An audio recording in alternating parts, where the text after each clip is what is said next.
les girls! Mon nom est Nathalie Downey. J'ai décidé de faire voyons donc, euh, une chronique, non, attendez, une capsule vidéo. Excusez-moi, c'est la chimio qui fait ça. Une capsule vidéo. Je viens d'en faire plusieurs d'ailleurs et ça s'intitule L'envers du ruban. L'envers du fameux ruban rose. Je vous dévoile des choses aujourd'hui dans ma capsule vidéo. Écoutez, j'ai des notes, c'est sûr, je ne suis pas sans mes notes, jamais. Mais je suis là aujourd'hui pour vous parler du rose. Écoutez, j'adore le rose, ne serait-ce que ma pochette de maquillage, mes petits trucs de bureau, j'ai plein de choses roses, mon verre. Il y a quelque chose d'apaisant dans le rose pour moi. Tu sais, quand on entend hey, je vais aller magasiner à la vie en rose, mon Dieu, c'est toujours beau, c'est apaisant, c'est le fun. Puis vous devez sûrement connaître la fameuse expression mettre ses lunettes roses.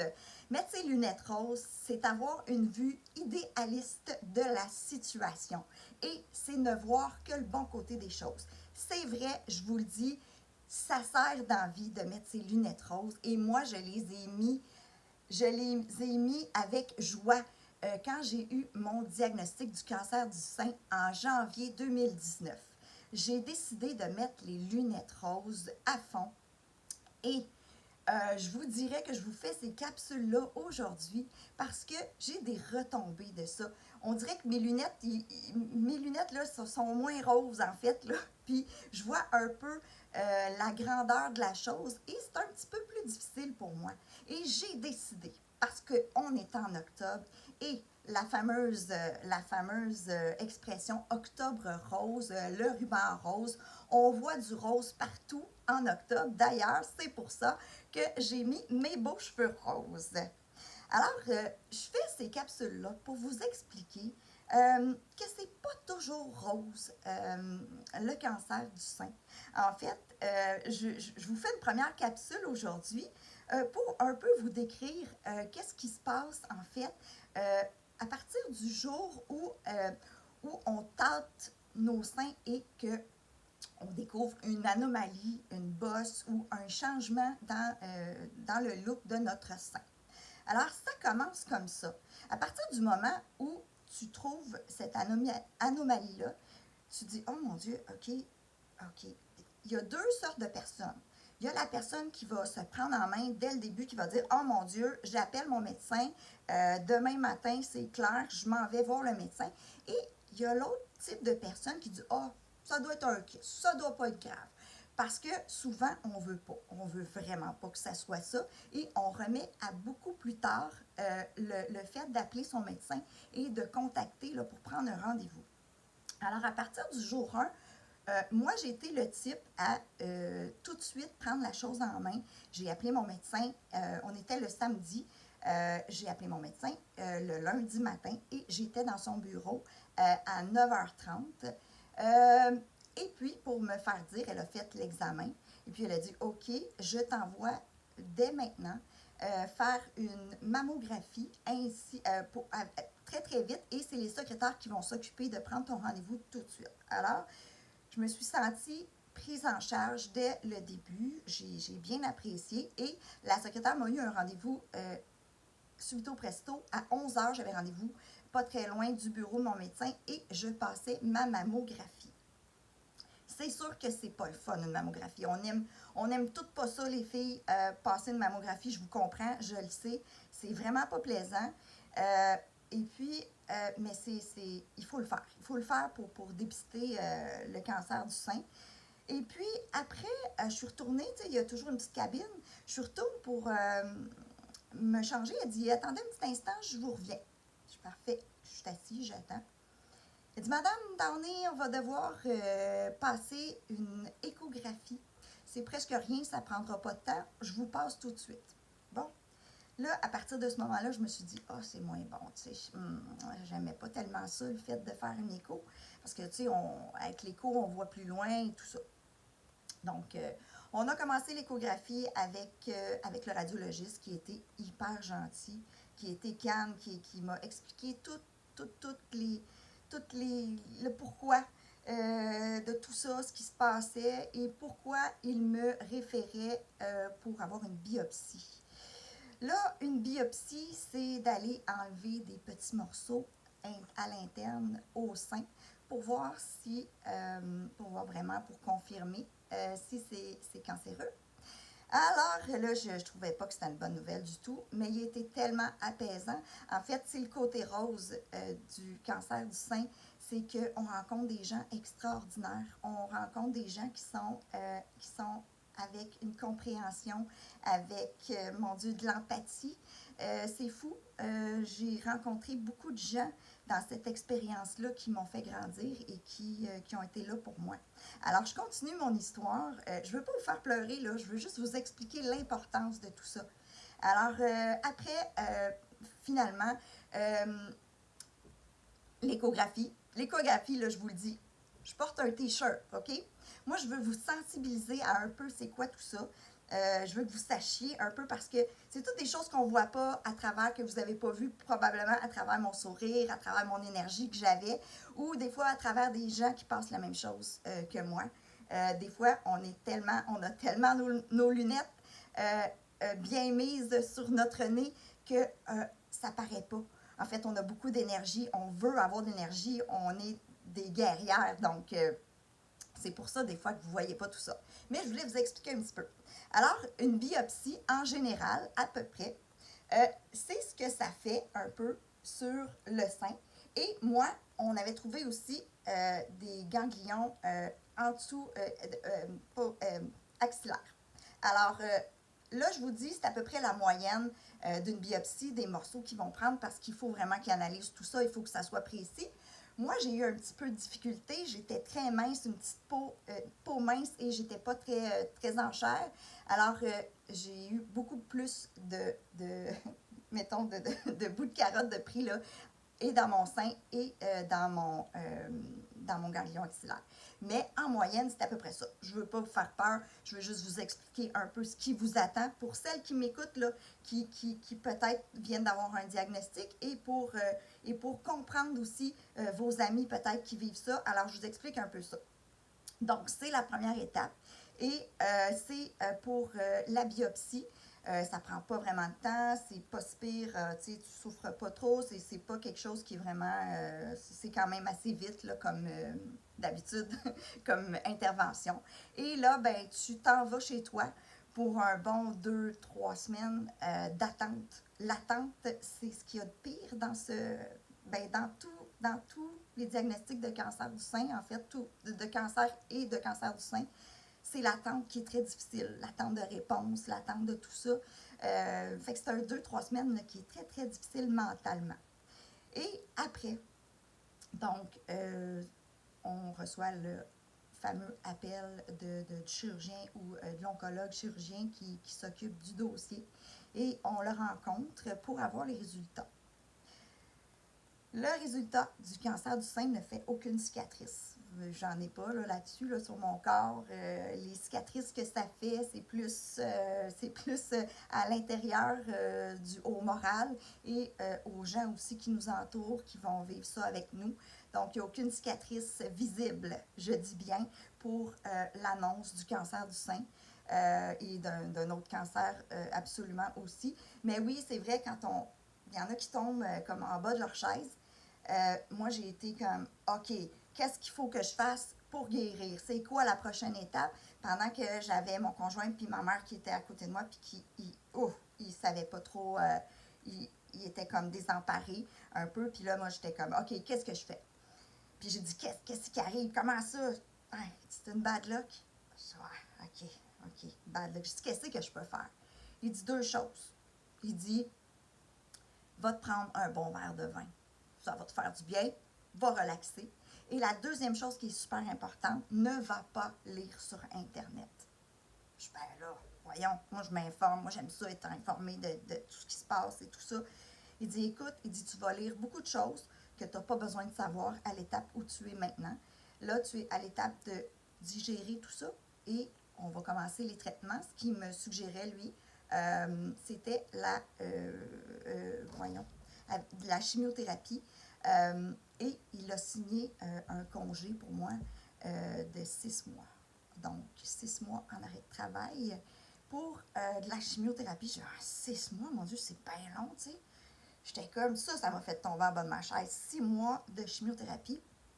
Mais c'était ça, c'était ce qui était prescrit pour moi. Alors, attendez un petit peu, je vous dis ça.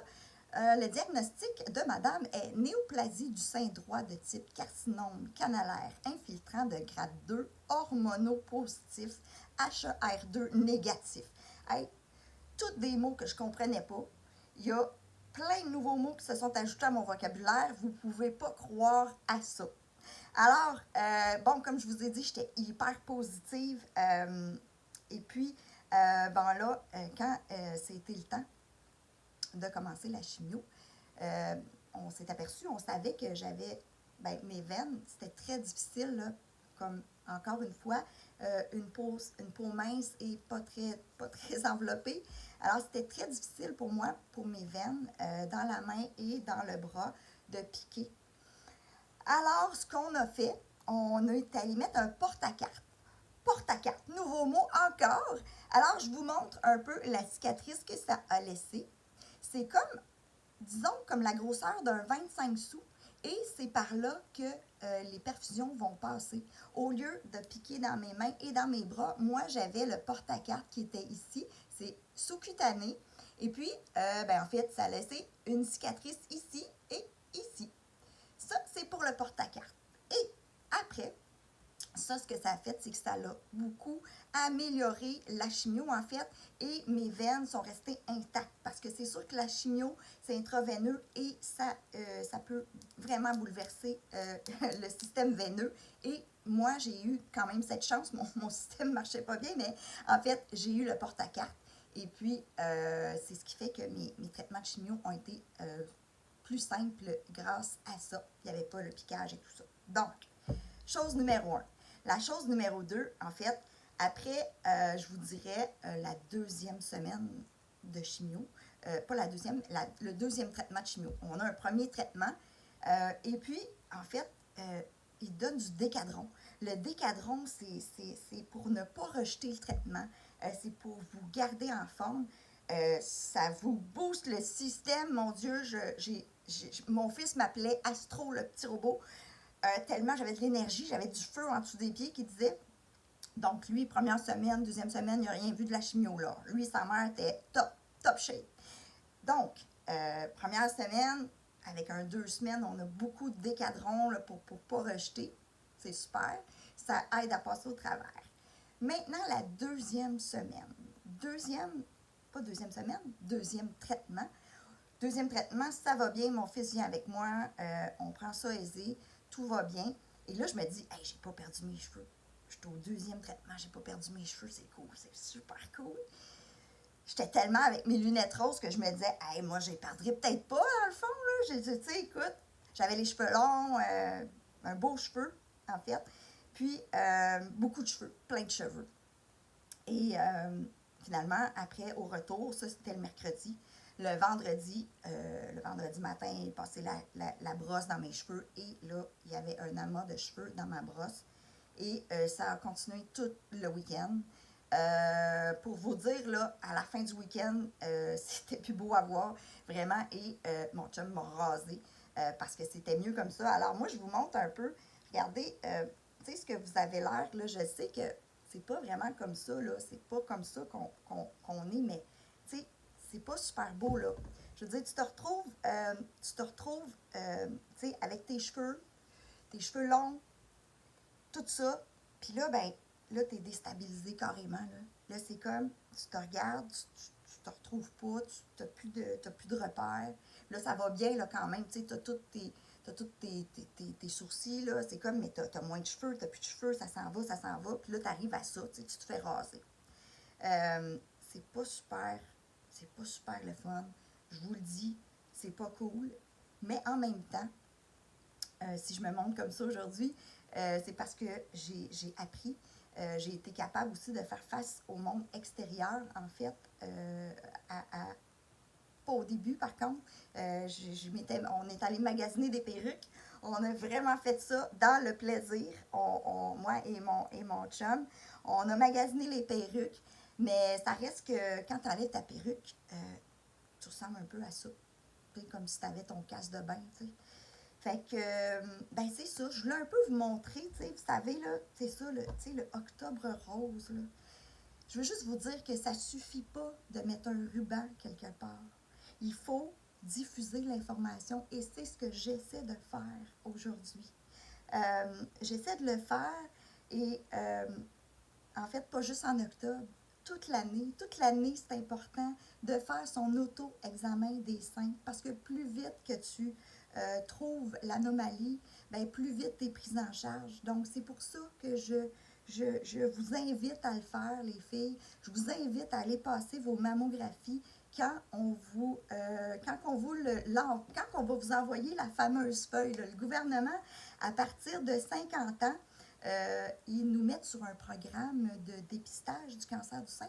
Je vous dirais que j'ai un petit pincement au cœur en vous parlant de ça parce que j'ai reçu, j'ai eu 50 ans en février et j'ai reçu mon invitation à aller passer ma mammographie, excusez-moi, pour le dépistage du cancer du sein. Ça m'a fait un pincement parce que ils sont 3 ans trop tard, à peine 3 ans. Mais écoutez, moi j'avais pris le taureau par les cornes, j'ai fait ce que j'avais à faire, mais je vous dis, c'est important de faire votre auto-examen. Puis, je veux pas le faire seulement, je veux pas vous dire de le faire seulement en octobre, je veux vous y faire penser toute l'année, parce que c'est ça, il suffit pas juste de mettre un ruban puis de dire qu'on a des objets promotionnels ou des items qu'on peut vendre au mois d'octobre. Moi, ce que je veux, c'est que ça reste dans votre tête, puis je vais vous revenir avec d'autres capsules. Je vais continuer à vous décrire sur mon chandail. C'est mon chandail que je vais me servir pour vous montrer un peu ce que ça laisse comme trace, le cancer du sein, mais c'est pas tout à fait rose, c'est l'envers du ruban, mais quand même, il y a quelque chose de beau là-dedans. Il y a plein de belles choses que je vais vous apporter aussi. Et ben, je dédie cette chronique, cette capsule à toutes ceux et celles, parce que ça touche les hommes aussi, à toutes ceux et celles qui sont en train de faire un combat. J'ai une amie qui fait un combat présentement. On a des hauts, des bas. Et il y a plusieurs stades au cancer. Fait que ça, je vais vous en reparler dans une autre chronique. Et puis, ben, j'ai perdu aussi une amie, une guerrière rose aussi. On a fait tous les examens en même temps. On a tout fait ça, notre chimio. On était hyper positive. Mais des fois, ça prend pas... la vie prend pas la tournure qu'on aurait espéré ou qu'on aurait pu entrevoir parce qu'en fait, tout était là pour une guérison. Donc, on ne sait jamais trop ce qui va nous arriver. Mais l'important, c'est de vivre un jour à la fois. Alors, je vous quitte et je vous dis merci beaucoup et à bientôt parce qu'il va y avoir d'autres chroniques, l'envers du ruban rose et cela toutes les semaines d'octobre. Alors, je vous dis à bientôt et merci d'être là.